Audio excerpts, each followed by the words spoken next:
വിശുദ്ധ യോഹന്നാൻ എഴുതിയ സുവിശേഷം അധ്യായം 8 വാക്യങ്ങൾ 48 മുതൽ 59 വരെ. അബ്രാഹത്തിന് മുമ്പ് ഞാനുണ്ട്. യഹൂദർ പറഞ്ഞു, നീ ഒരു സമരിയാക്കാരനാണെന്നും നിന്നിൽ പിശാചുണ്ടെന്നും ഞങ്ങൾ പറയുന്നത് ശരിയല്ലേ? യേശു പറഞ്ഞു, എനിക്ക് പിശാചില്ല. ഞാൻ എൻ്റെ പിതാവിനെ ബഹുമാനിക്കുന്നു, നിങ്ങളാകട്ടെ എന്നെ അപമാനിക്കുന്നു. ഞാൻ എൻ്റെ മഹത്വം അന്വേഷിക്കുന്നില്ല. അതന്വേഷിക്കുന്നവനും വിധികർത്താവുമായ ഒരുവനുണ്ട്. സത്യം സത്യമായി ഞാൻ നിങ്ങളോട് പറയുന്നു, ആരെങ്കിലും എൻ്റെ വചനം പാലിച്ചാൽ അവൻ ഒരിക്കലും മരിക്കുകയില്ല.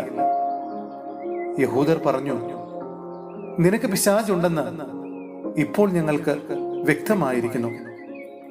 അബ്രാഹാം മരിച്ചു, പ്രവാചകന്മാരും മരിച്ചു. എന്നിട്ടും എന്റെ വചനം പാലിക്കുന്ന ഒരുവനും ഒരിക്കലും മരിക്കുകയില്ല എന്ന് നീ പറയുന്നു. ഞങ്ങളുടെ മരിച്ചുപോയ പിതാവായ അബ്രാഹത്തേക്കാൾ വലിയവനാണോ നീ? പ്രവാചകന്മാരും മരിച്ചുപോയി, ആരാണെന്നാണ് നീ അവകാശപ്പെടുന്നത്? യേശു പറഞ്ഞു, ഞാൻ എന്നെ തന്നെ മഹത്വപ്പെടുത്തിയാൽ എന്റെ മഹത്വത്തിന് വിലയില്ല. എന്നാൽ നിങ്ങളുടെ ദൈവമെന്ന് നിങ്ങൾ വിളിക്കുന്ന എന്റെ പിതാവാണ് എന്നെ മഹത്വപ്പെടുത്തുന്നത്. എന്നാൽ നിങ്ങൾ അവിടുത്തെ അറിഞ്ഞിട്ടില്ല, ഞാനോ അവിടുത്തെ അറിയുന്നു. ഞാൻ അവിടുത്തെ അറിയുന്നില്ല എന്ന് പറയുന്നെങ്കിൽ ഞാനും നിങ്ങളെപ്പോലെ നുണയനാകും. എന്നാൽ ഞാൻ അവിടുത്തെ അറിയുകയും അവിടുത്തെ വചനം പാലിക്കുകയും ചെയ്യുന്നു. എന്റെ ദിവസം കാണാമെന്ന പ്രതീക്ഷയിൽ നിങ്ങളുടെ പിതാവായ അബ്രാഹാം ആനന്ദിച്ചു. അവൻ അത് കാണുകയും സന്തോഷിക്കുകയും ചെയ്തു.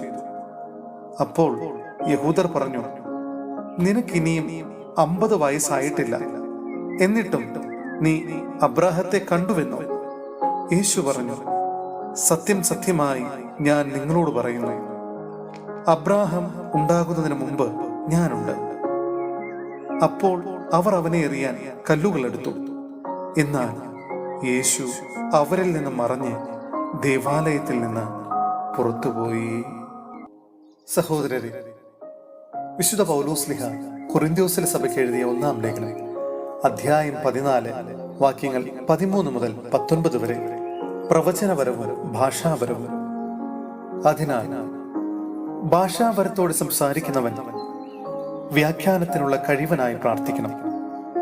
ഞാൻ ഭാഷാപരത്തോട് പ്രാർത്ഥിക്കുമ്പോൾ എന്റെ ആത്മാവ് പ്രാർത്ഥിക്കുന്നു, എന്നാൽ എന്റെ മനസ്സ് ഫലരഹിതമായിരിക്കും. ഞാൻ എന്താണ് ചെയ്യേണ്ടത്? ഞാൻ എന്റെ ആത്മാവ് കൊണ്ടും മനസ്സുകൊണ്ടും പ്രാർത്ഥിക്കും, ആത്മാവ് കൊണ്ടും മനസ്സുകൊണ്ടും പാടുകയും ചെയ്യും.